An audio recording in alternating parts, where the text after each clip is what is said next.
Bonjour à toutes et à tous, bienvenue sur votre chaîne d'information régionale. Nous sommes le lundi 19 février et voici en images en 7 minutes toute l'info du jour dans la région.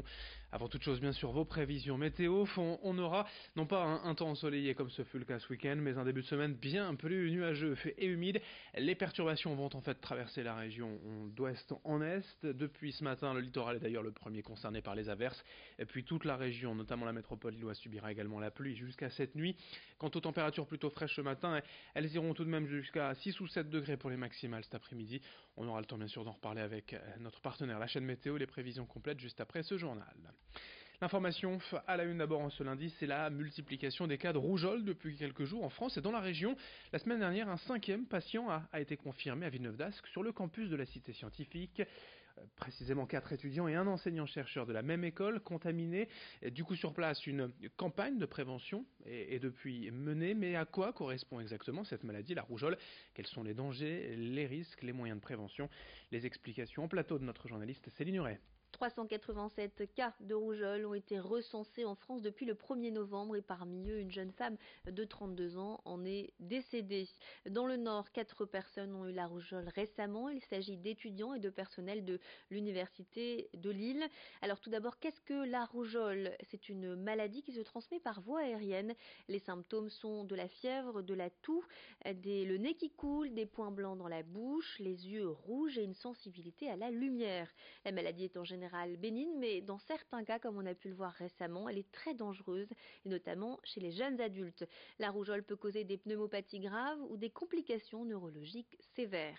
Pour se protéger de la rougeole, il faut tout d'abord évidemment vérifier dans son carnet de santé si on a été ou non vacciné.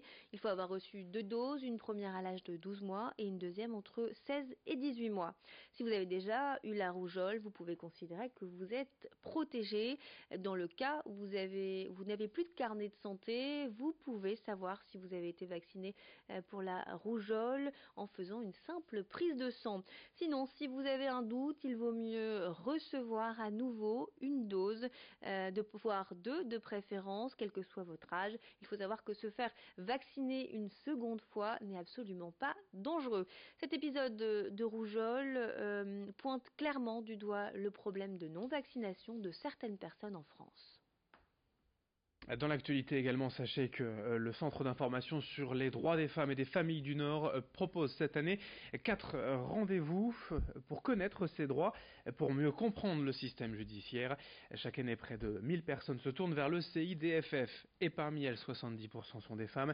Leurs demandes les plus fréquentes sont liées, évidemment, malheureusement, aux violences conjugales, aux demandes de divorce, aux gardes d'enfants ou aux problèmes de pensions alimentaires. Mais quelles sont les procédures? Pourquoi y a-t-il plusieurs tribunaux compétents? Et quels sont les rôles de chacun? Pour tout savoir de la justice et connaître ses droits, le CIDFF propose donc un premier atelier dès ce 14 mars prochain à Lille. Explication au micro de Brio Gorchi. J'ai la possibilité d'accompagner certaines personnes au tribunal pour les soutenir, tout simplement être présente et les accompagner. Voilà. Je ne m'impose pas auprès d'elles le jour de l'audience, c'est elles qui me le demandent. Bien souvent, ce sont des personnes qui sont seules, qui n'ont peut-être pas le soutien de la famille, le soutien d'amis. Donc moi, c'est plutôt un accompagnement moral, un soutien psychologique, voilà, parce que c'est souvent très, très impressionnant et c'est des personnes qui ont besoin d'être soutenues. On enchaîne dans ce journal avec toute autre chose.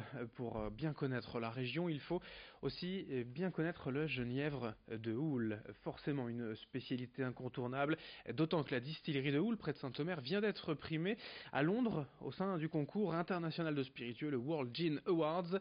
2 genièvres maisons ont reçu un prix, dont celui de meilleure genièvre du monde. Reportage sur place à Houle, près de Saint-Omer, au cœur du Marais, au micro d'Alexis Tessier. Bienvenue à Houle, dans le Pas-de-Calais. Dans cette distillerie, on fabrique du genièvre depuis plus de 200 ans.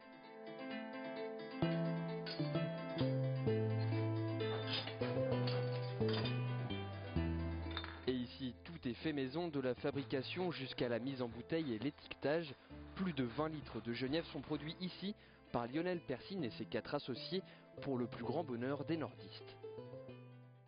Ça reste le spiritueux local, traditionnel du Nord. Un petit peu comme on vous dirait un calva, c'est en Bretagne, en Normandie, ce qui n'empêche pas d'en trouver ici dans la région.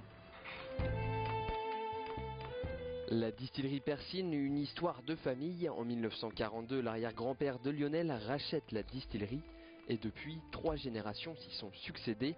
Aujourd'hui, Lionel gère le lieu et il a tenu à garder ces 2 alambics d'époque de 3000 litres chacun. C'est un petit peu la philosophie de la distillerie, travailler à l'ancienne, travailler de manière traditionnelle pour aller respecter le produit, respecter le goût et proposer un produit de qualité. Là vous le voyez ici avec nos alambics qui sont installés ici dans ce bâtiment depuis 1927. Bon, il n'y a pas de colonne de distillation, pas d'alambic à plateau. On essaye vraiment de sélectionner, je dirais, les vapeurs de manière naturelle pour préserver le plus possible le goût des matières premières. Et après avoir distillé l'orge, le seigle, l'avoine et les baies de genévrier, le liquide est transféré dans ces grands fûts. On en compte ici une centaine. Cette étape de vieillissement du genièvre est essentielle pour Lionel.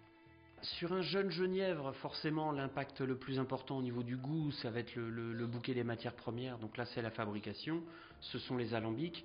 Plus on va arriver sur un vieux genièvre, plus l'influence du vieillissement sera importante. C'est 80% du goût, le vieillissement, sur un vieux genièvre. Des visites de la distillerie sont organisées toute l'année pour découvrir la fabrication de cette boisson locale.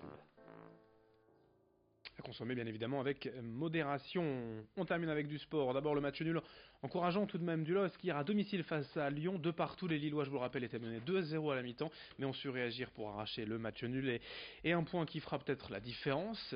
Qui sait, en Ligue 2, Lens se déplace à Quevilly-Rouen. C'est ce soir à 20h45 en match en retard. Et puis en national, la défaite malheureusement de Dunkerque 2-0 face à Béziers. L'USLD qui glisse dangereusement au classement, désormais 13e.